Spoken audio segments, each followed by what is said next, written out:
Cabinet की बैठक के बाद अब नीतीश कुमार जो है राजभवन पहुंचे, राज्यपाल से मिलेंगे। उसके बाद इस्तीफा देने की जो है पेशकश हो रखी है। अब ऐसे में देखने ये वाली बात होगी। अब नीतीश कुमार, हालांकि सूत्रों के हिसाब से चल रहा है कि अब 19 नवंबर को जो है सीएम नीतीश कुमार इस्तीफा देंगे। कैबिनेट में क्या कुछ बातें हुई हैं, इसको लेकर के राज्यपाल से मिलने पहुंचे हैं। राज्यपाल के समक्ष अपनी जो बातें हैं वो रखने की कोशिश करेंगे। ये तस्वीरें आप साफ तौर से देखिए, राजभवन के समक्ष का है। अब नीतीश कुमार जो है वो मिलकर के निकल चुके हैं। देखिए इस प्रकार से तमाम जो लोग हैं जिनके साथ में सम्राट चौधरी थे, तमाम जो बड़े नेता थे, वो ये तस्वीरें देखिए।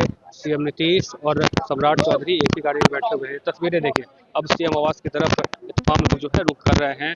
अब इसके बाद इस नीतीश और डिप्टी सीएम जो सम्राट चौधरी हैं वो एक ही गाड़ी में बैठे हुए हैं। तो ये तस्वीरें आप देखिए। अब राजभवन से निकल करके वो अब सीएम आवास पहुंच जा रहे हैं। तस्वीरें देखिए किस प्रकार से क्या कुछ वहाँ पे बातें हुई हैं, वो भी हम आपको बताएंगे। बता दें कि अब सीएम नीतीश कुमार ने आज कैबिनेट बैठक की है। बैठक के बाद अब पहुंचे हैं, राजभवन पहुंचे हैं और राजभवन पहुंच करके कहीं ना कहीं अपनी बात जो है रखने की कोशिश की है। 11:30 बजे मंत्रिपरिषद की बैठक हुई। उसमें यह निर्णय लिया गया जो चूंकि नए चुनाव हो चुके हैं, मैंने विधानसभा का आम चुनाव सफलता पूर्वक संपन्न हो चुका है और नए विधायक लिए गए हैं। इसलिए आज मंत्रिपरिषद में यह निर्णय हुआ कि जो वर्तमान विधानसभा है वह 19 तारीख के प्रभाव से वर्तमान विधानसभा को विघटित करने की अनुशंसा कैबिनेट ने की है, जो मुख्यमंत्री जी के माध्यम से मुख्यमंत्री जी के द्वारा अभी महामहिम को दे दिया गया कि 19 तारीख के प्रभाव से वर्तमान विधानसभा का विघटन किया जाए। ये पहला प्रस्ताव था। दूसरा प्रस्ताव था कि पूरे कार्यकाल वर्तमान सरकार के पूरे कार्यकाल में बिहार के सभी पदाधिकारियों और कर्मियों ने जो सकारात्मक सहयोग दिया है, सरकार के और कार्यक्रमों का सफलतापूर्वक पालन किया है। इसके लिए मुख्य सचिव के साथ बिहार के तमाम पदाधिकारियों और कर्मियों की सराहना की गई।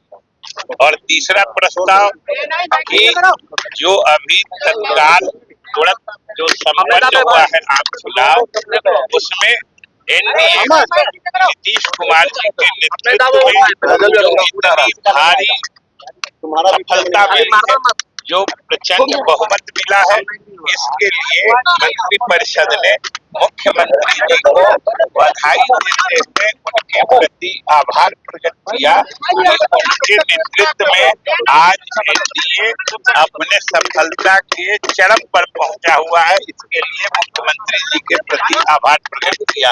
यही 3 प्रस्ताव हुए हैं और अभी यही समाचार है। कैबिनेट बैठक के बाद सीएम नीतीश कुमार एक बार फिर से राजभवन पहुंचे और राजभवन पहुंच करके जो अपनी इस्तीफे की जो पेशकश है वो की है। हालांकि उन्होंने अभी इस्तीफा नहीं दिया है। उन्होंने साफ तौर से कहा है 19 तारीख को हम इस्तीफा दें। यानी कि कुल मिलाकर के बात यह है कि जब तक एनडीए की तरफ से विधायक दल का नेता उन्हें नहीं चुना जाएगा तब तक वो इस्तीफा नहीं देंगे। अब देखने वाली बात होगी कि आगे क्या कुछ हो पाता है। बता दें कि जिस प्रकार से बिहार में विधानसभा चुनाव के बाद पूर्ण बहुमत आने के बाद एनडीए की तरफ से लगातार बैठकों का दौर जो है वो जारी है। चाहे वो जेडीयू की बात करें, आज जेडीयू की जो है वो भी बैठक होनी है। इससे पहले जो है चिराग पासवान की जो पार्टी है एलजेपीआर, उसकी भी बैठक हो चुकी है। या फिर अगर बात करें तो हम तमाम जो बड़े जो सहयोगी दल हैं एनडीए के, उनके तरफ से बैठक रखी गई थी। बैठक में सभी ने अपने अपने जो कह सकते हैं कि विधायकों के साथ मंथन किया कि क्या कुछ आगे की रणनीति होगी उसको लेकर के। अब ऐसे में कहीं न कहीं जैसे ही मुख्यमंत्री नीतीश कुमार इस्तीफा देंगे उसके बाद 20 नवंबर को गांधी मैदान में शपथ ग्रहण जो है उसका आयोजन किया जाएगा। तमाम बड़े नेता जो है उसमें शामिल होंगे। एनडीए के जितने भी एनडीए शासित प्रदेश जो राज्य है वहाँ के मुख्यमंत्री हों या फिर प्रधानमंत्री नरेंद्र मोदी हो, तमाम जो बड़े नेता है इस शपथ ग्रहण में आकर के शिरकत करेंगे, शामिल होंगे और सीएम नीतीश एक बार फिर से बिहार के 10वीं बार मुख्यमंत्री का जो है पद ग्रहण करेंगे। अब टोटल जो है मंत्रियों की भी बात चल रही है कि किस पार्टी के कितने मंत्री होंगे, तो उस पर भी कहीं ना कहीं चर्चाएं जो है लगातार तेज है। 16 यानी कि जेडीयू को की तरफ से 16 मंत्री रहेंगे, बीजेपी की तरफ से 16 रहेंगे। इसके बाद लोजपा यानी कि चिराग पासवान की जो पार्टी है उनकी तरफ से भी 3 मंत्री पद जो है वो भी दिए जा सकते हैं। वहीं अगर बात करें तो जीतन राम मांझी की पार्टी और उपेंद्र कुशवाहा की पार्टी को एक एक मंत्री पद जो है वो दिया जा सकता है। अब देखने वाली बात होगी कि अब जब शपथ ग्रहण होगा उस समय किन किन को मंत्री पद जो है वो दिया जा सकता है, ये देखने वाली बात होगी। फिलहाल इस वक्त की सबसे बड़ी खबर ये है कि सीएम नीतीश कुमार राज्यपाल से मिलने के लिए राजभवन पहुंचे थे, उसके बाद सीएम आवास गए। हालांकि विजय सिन्हा जब सीएम आवास से बाहर निकले तो उन्होंने मीडिया से बातचीत के दौरान साफ तौर से कहा है कि नीतीश कुमार अभी शपथ जो माफ कीजिएगा इस्तीफा जो उन्होंने नहीं दिया है। अब 19 तारीख को यानी कि कह सकते हैं कि जो 19 तारीख को अब सीएम नीतीश कुमार एक बार फिर से राज्यपाल के पास अपने इस्तीफा सौंपेंगे और राज्यपाल जो है विधानसभा भंग करेंगे। अब देखने वाली बात होगी आगे क्या कुछ होता है। अपने सहयोगी स्नेहा के साथ अमित झा, न्यूज़ 22 पटना।